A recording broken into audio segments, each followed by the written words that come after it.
salam olahraga Jaya. Kami dari kelompok 11. Dalam video kali ini kami akan mempraktekkan gaya belajar mandiri. Bagaimana metode-metode gaya belajar mandiri dan langkah-langkah gaya belajar mandiri. Saya atas nama Yohanes Lukman Sumadi. Saya atas nama Novan Jono. Saya atas nama Silia Andi Molo. Saksikan video kami. Selamat pagi semua. Selamat pagi Pak. Sebelum kita melanjutkan kegiatan belajar pagi hari ini, mari kita mengawali kegiatan berdoa menurut ajaran dan keyakinan masing-masing. Berdoa mulai.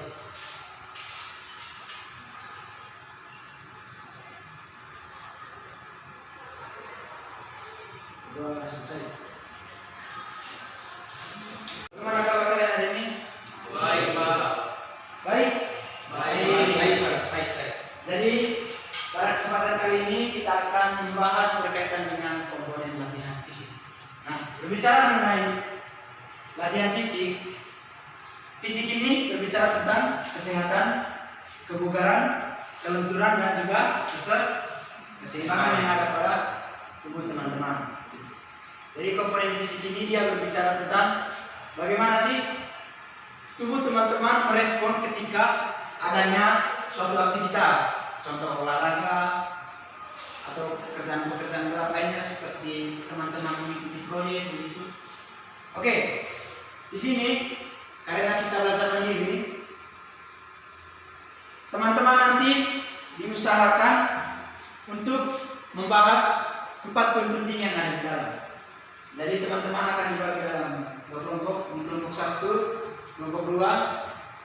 Nanti kelompok 1 akan membahas berkaitan dengan pengertian kekuatan dan daya tahan otot, sementara kelompok 2 daya tahan jantung paru-paru dan juga keseimbangan. Nanti alurnya, karena ini pembelajaran mandiri, nanti teman-teman yang akan menentukan alurnya sendiri, pembelajarannya bagaimana, durasinya bagaimana, begitu. Dan intinya teman-teman, materi yang teman-teman bawakan itu teman-teman harus bisa menguasai supaya nanti teman-teman yang lain bisa memahami apa yang teman-teman bawakan, bisa paham. Dan yang terakhir, materi yang teman-teman bawakan jangan lupa diambil kesimpulan dan juga evaluasi. Oke, waktu diskusi saya persilakan di kelompok 1, kelompok 2. Pause.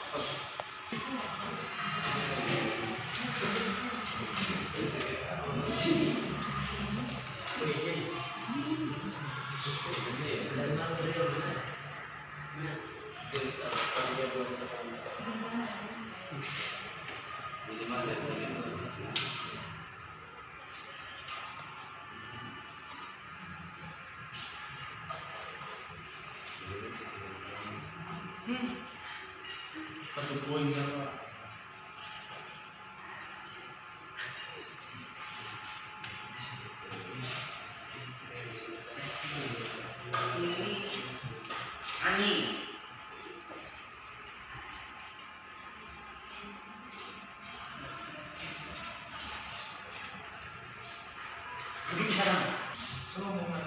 Oke, sudah sesi diskusinya.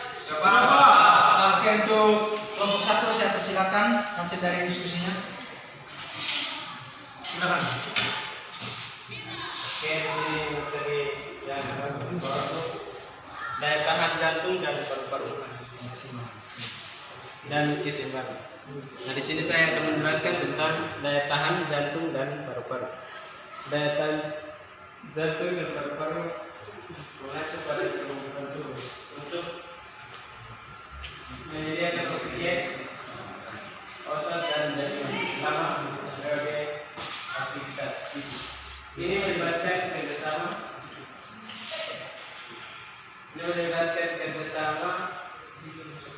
antara sistem peredaran darah dan pernapasan untuk memasuk oksigen ke seluruh tubuh selama aktivitas fisik. Yang pertama, daya tahan jantung. Daya tahan jantung adalah seberapa baik jantung dapat memompa darah ke seluruh tubuh selama aktivitas fisik berlanjutan. Jantung yang kuat dan efisien penting untuk kesehatan umum dan kebugaran. latihan aerobik yang melibatkan gerakan kontinu dan ritmis seperti berlari, bersepeda, atau berenang, membantu meningkatkan daya tahan jantung. Daya tahan paru-paru. Yang kedua, daya tahan paru-paru. Daya tahan paru-paru mengacu pada kemampuan paru-paru untuk menyediakan oksigen dan darah dan menghilangkan karbon dioksida dari tubuh selama aktivitas fisik. Latihan yang melibatkan aktivitas aerobik seperti bersepeda, jalan kaki, atau yoga membantu meningkatkan daya tahan paru-paru.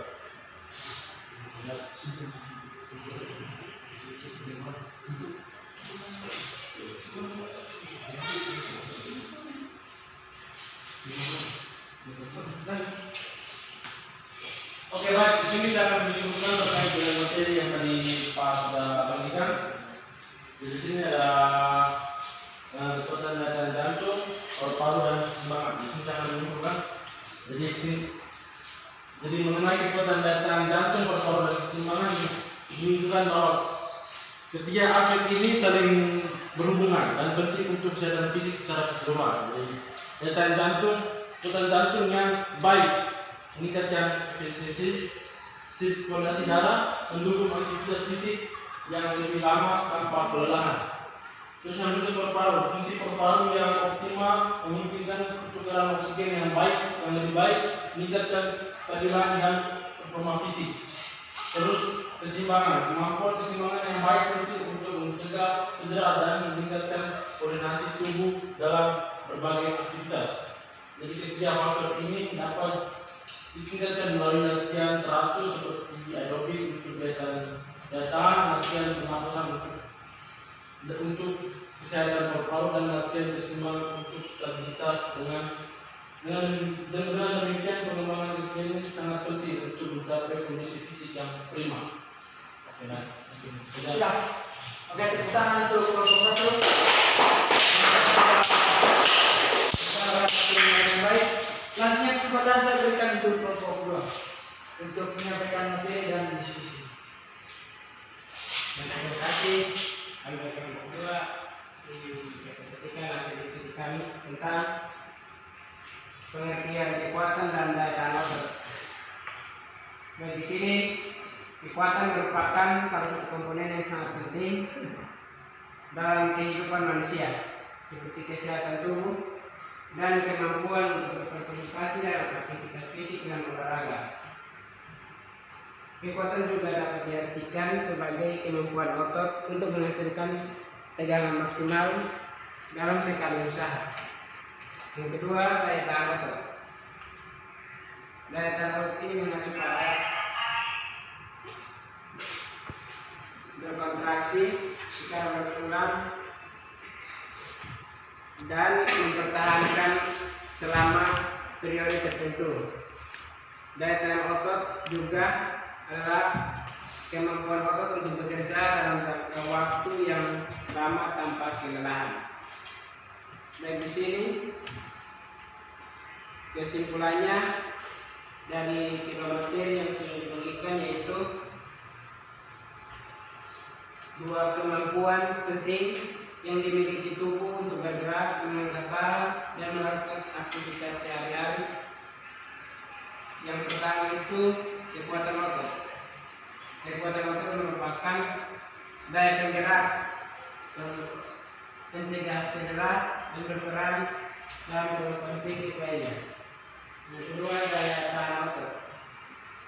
Daya tahan otot adalah kemampuan tubuh untuk bertahan seberapa lama kita melakukan aktivitas fisik. Sekian dari hasil diskusi kami. Baik, terima kasih kepada kelompok 2. Berikan tepuk tangan. Terima kasih teman-teman yang sudah melakukan presentasi sekaligus membawakan materi. Jadi yang teman-teman sudah jelaskan baik itu kekuatan, daya tahan dan paru-paru maupun keseimbangan itu merupakan komponen penting yang ada pada tubuh manusia. Nah, contoh kekuatan kekuatan ini merupakan kemampuan jadi kekuatan ini merupakan salah satu kemampuan dari tubuh kita untuk merespon atau melakukan suatu kegiatan atau aktivitas untuk bekerja. Jadi kayak bekerja yang membutuhkan tenaga besar seperti tukang bangunan mungkin atau juga berolahraga, jadi ini sangat dibutuhkan kekuatan. Selanjutnya ada daya tahan. Daya tahan ini sebenarnya hampir sama dengan kekuatan, cuma kalau bisa berkaitan dengan daya tahan ini adalah respon tubuh ketika teman-teman sudah melakukan sebuah aktivitas. Misalkan contohnya teman-teman sudah berolahraga, main bola, tetapi teman-teman masih mampu untuk melakukan aktivitas-aktivitas lainnya. Contoh, misalkan habis main bola sampai di rumah masih lanjut lagi kayak lanjut main volley atau jogging. Nah, selanjutnya ada daya tahan jantung dan paru-paru yang sudah dijelaskan, baik pun juga tadi keseimbangan. Saya harap materi yang teman-teman bawakan pada pagi hari ini bisa bermanfaat bagi teman-teman, dan pembelajaran hari ini cukup sampai di sini. Sekian dan terima kasih, sampai jumpa di depan.